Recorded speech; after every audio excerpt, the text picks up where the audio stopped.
Bom, hoje eu vou fazer uma leitura para vocês de um livro que eu gosto muito, o livro do Léo Buscaglia, Papai Meu Amigo.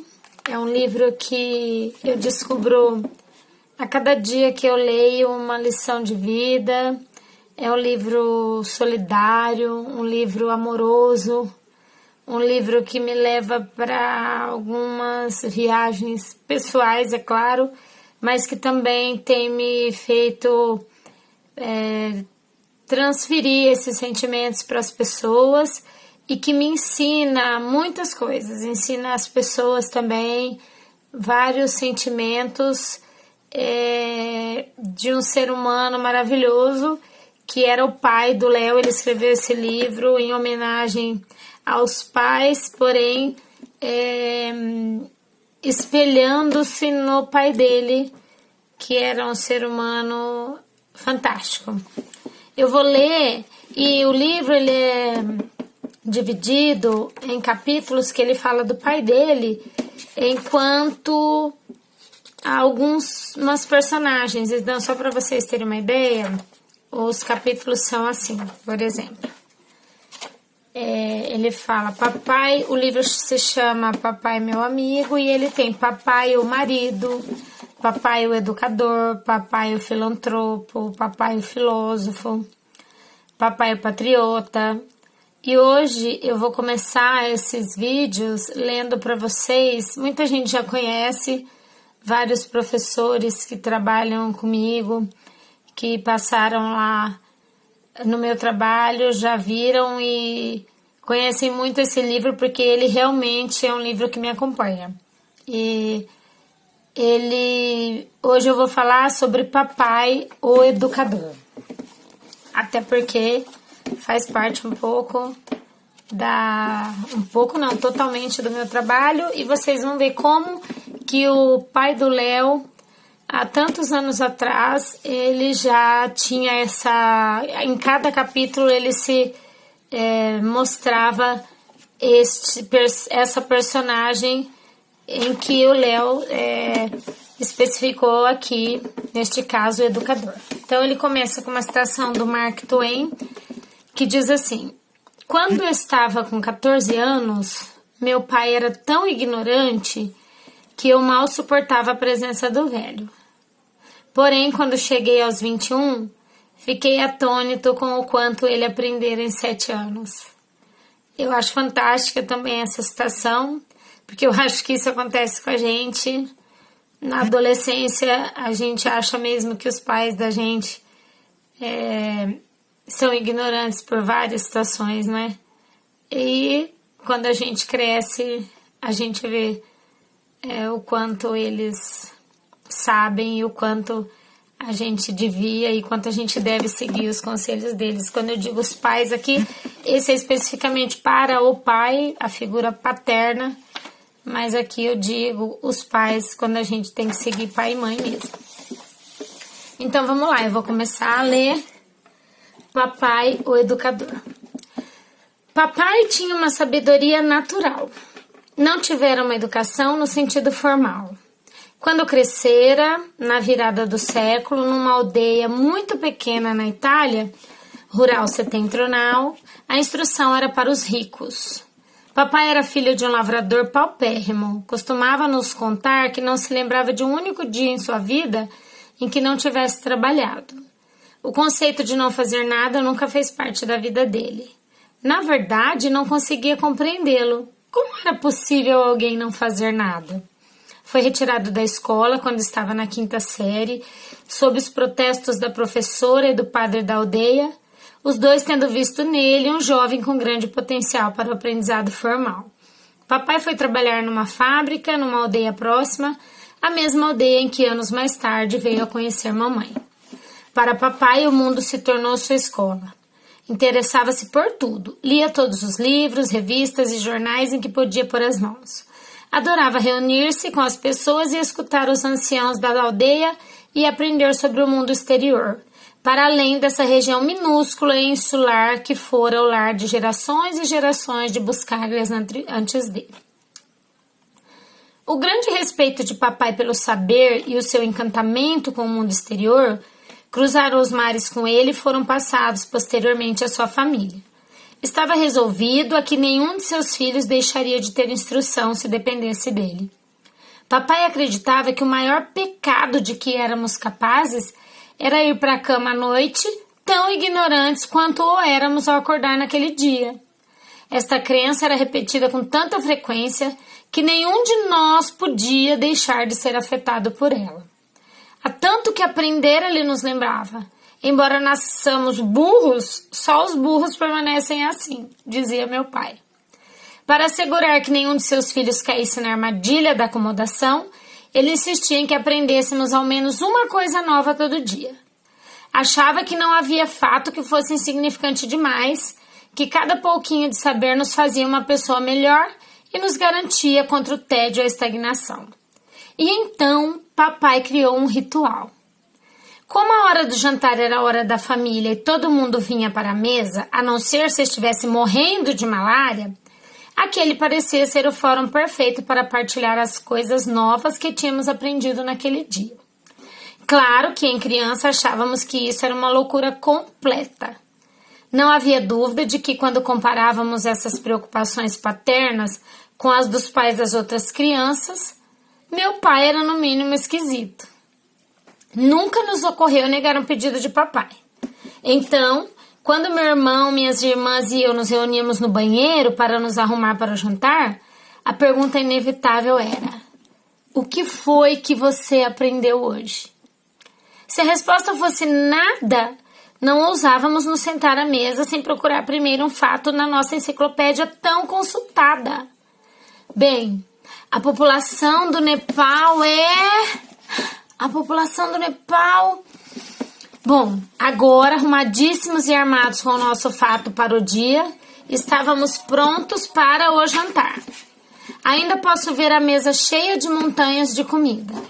Os montes de massa eram tão grandes que muitas vezes, quando menino, não conseguia enxergar a minha irmã sentada à minha frente. Os aromas eram tão penetrantes que mais de meio século depois, até na lembrança me fazem salivar. O jantar era um período barulhento de pratos que retiniam de atividade interminável. Imagina uma família de italianos. Também era a hora de rever as atividades do dia. Nossas conversas animadas eram sempre efetuadas no dialeto piemontês, já que mamãe não falava inglês.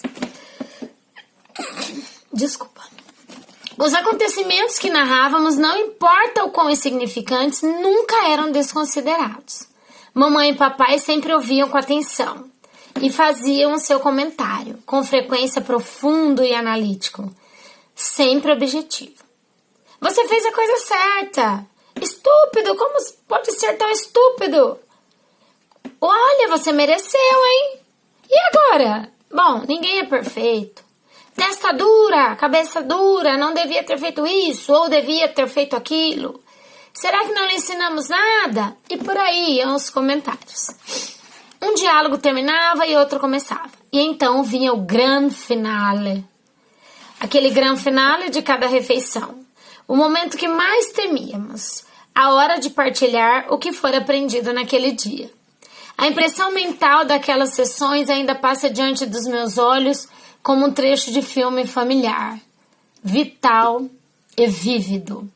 Papai, à cabeceira da mesa, afastava ligeiramente a cadeira, um gesto que significava que acabáramos de comer e sugeria que haveria uma nova atividade. Ele se servia de um copo pequeno de vinho tinto, acendia um charuto italiano fino e forte, aspirava profundamente, soltava fumaça e depois avaliava sua família.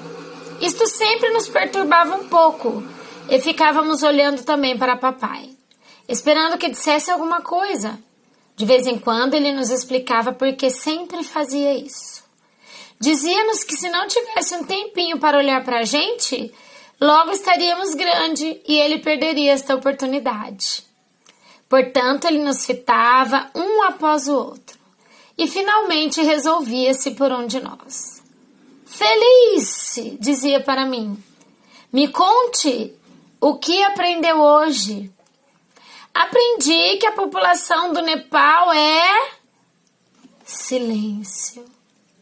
Sempre me espantava e reforçava a minha opinião de que papai era um pouco maluco, pois nada que eu dizia era considerado trivial para ele.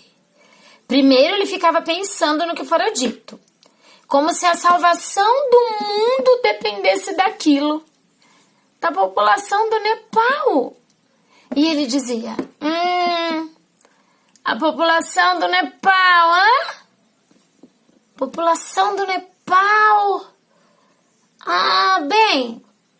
Depois eu olhava para a mamãe, na outra ponta da mesa, que colocava como num ritual a sua fruta favorita no restinho de vinho.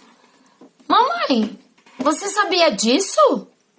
As respostas de mamãe eram sempre espantosas e pareciam aliviar um pouco a atmosfera reverente. Nepal? Nepal? Não apenas não sei qual é a população do Nepal, como não sei em que parte do mundo de Deus ele fica. Claro que isso era fazer o jogo de papai. Felice, dizia, pegue o Atlas para podermos mostrar à mamãe onde fica o Nepal. E a busca começava. A família toda saía em busca do Nepal. Esta mesma experiência era repetida até que cada membro da família tivesse a sua vez de mostrar o que aprendera naquele dia. Nenhum jantar na nossa casa terminava sem que tivéssemos aumentado o nosso conhecimento em pelo menos meia dúzia de fatos naquele dia. Em criança, pensávamos muito pouco nessas maravilhas educativas e menos ainda no quanto estávamos sendo enriquecidos. Pouco ligávamos. Estávamos impacientes demais para terminar o jantar e ir fazer companhia aos nossos amigos menos instruídos num jogo ruidoso que se chama chute-a-lata. Fazendo uma retrospectiva, depois de anos, estudando como as pessoas aprendem, me dou conta da técnica educacional dinâmica que papai estava nos oferecendo, reforçando o valor do aprendizado contínuo. Sem ter consciência disto, nossa família estava crescendo junta, partilhando experiência e participando da educação um dos outros. Papai, sem saber, estava nos educando no sentido mais real da palavra. Olhando para nós, escutando-nos, ouvindo-nos, respeitando as nossas opiniões, afirmando o nosso valor, dando-nos um senso de dignidade, dando-nos tempo, amor. Ele foi, sem dúvida, o nosso professor mais influente. Optei por uma carreira do magistério logo que comecei a cursar a faculdade. Durante o meu treinamento, estudei com alguns dos educadores mais renomados do país. Quando finalmente me formei, tendo sido generosamente dotado com teoria e técnica, descobri muitíssimo divertido que os educadores profissionais estavam conferindo tudo aquilo que papai sempre soubera, o tempo todo. Ele sabia que não havia maior maravilha do que a capacidade humana de aprender, que nenhuma partícula de conhecimento era insignificante demais para não ter o poder de nos mudar para melhor. Sempre o conhecimento nos muda para melhor. O quanto vivemos é limitado, dizia papai, mas o quanto aprendemos não é. O que aprendemos é o que somos. Ninguém devia deixar de ter instrução. Ninguém. Papai foi um educador bem-sucedido. A técnica dele funcionava e me serviu bem a vida toda. Agora, quando chego em casa, muitas vezes exausto, após a aventura de um longo dia de trabalho, antes que minha cabeça caia no travesseiro, escuto a voz de meu pai soando claramente no meu quarto.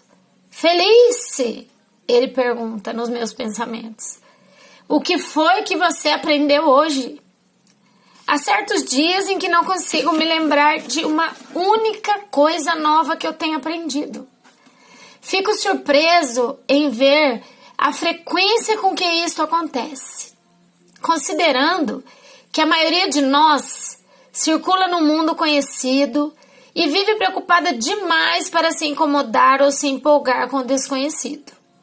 Saio da cama, correndo, e corro os olhos pelas estantes de livros para encontrar alguma coisa nova.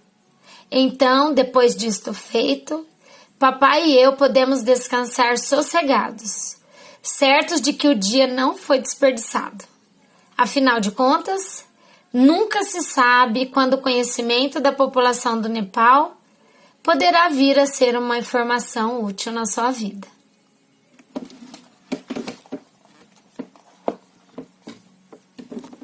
E com essa leitura, eu quero perguntar para vocês e terminar com essa pergunta. O que foi que você aprendeu hoje? Um beijo a todos e até a próxima.